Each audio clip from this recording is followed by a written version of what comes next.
سلطان مراد کی وفات کے بعد ان کا بیٹا بایزید یلدرم تخت نشین ہوا۔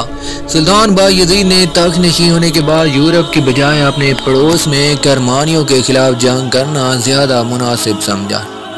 کرمانیوں نے بھی سلجوقوں کے زوال کے بعد خود مختار ریاست کی بنیاد رکھی تھی اور سلطان مراد نے ان کے ساتھ جنگ کی بجائے صلح کر لی تھی۔ سلطان بایزید نے کرمانیوں سے صلح کر کے انہیں سلطنت میں شامل کر لیا۔ 1396 عیسوی میں بلغاریہ کی فتح کی غرض سے بلغاریہ اور سلطنت عثمانیہ کے درمیان نیکوپولس کی جنگ ہوئی۔ اس جنگ میں عثمانی فوج نے بلغاریہ کی فوج جس میں جرمنی، فرانس اور ہنگری کے دستے شامل تھے انہیں ذلت آمیز شکست سے دوچار کیا اور جنگ میں فتح کے بعد بلغاریہ پر عثمانی فوج کا قبضہ ہو گیا۔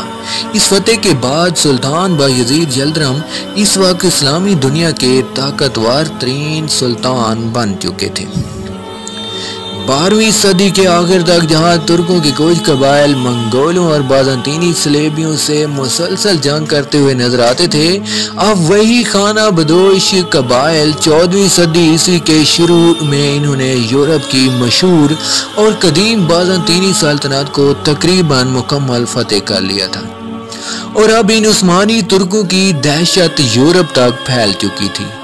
1400 عیسوی کا آغاز سلطنت عثمانیہ کے لیے زیادہ مفید ثابت نہ ہو سکا، کیونکہ جہاں ترکوں نے بازنطینی سلطنت کے شہر قسطنطنیہ کے علاوہ پوری بازنطینی سلطنت پر فتح حاصل کر لی تھی، وہیں عثمانیوں کے مشرق میں منگول ایلخانی سلطنت پر ایک اور ترک فاتح جسے تاریخ تیمور لنگ کے نام سے بھی جانتی ہے نے قبضہ کرتے ہوئے اپنی سلطنت کی سرحدیں سلطنت عثمانیہ کی سرحدوں تک وسیع کر لی تھی۔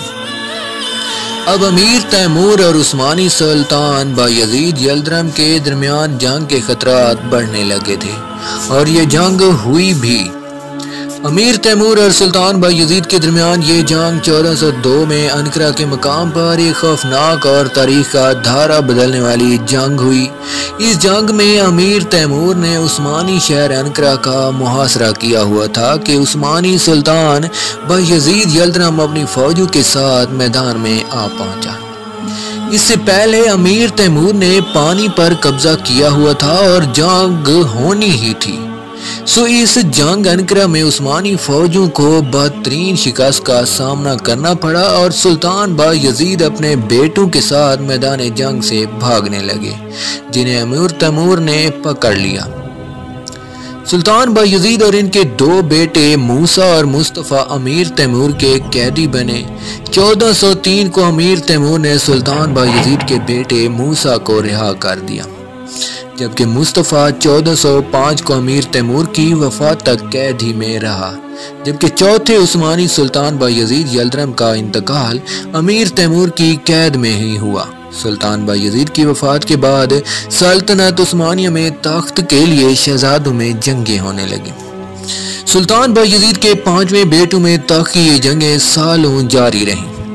امیر تیمور نے اپنی موت سے قبل سلطان بایزید کے بیٹے محمد اول کو سلطنت عثمانیہ کا نیا سلطان بنایا تھا۔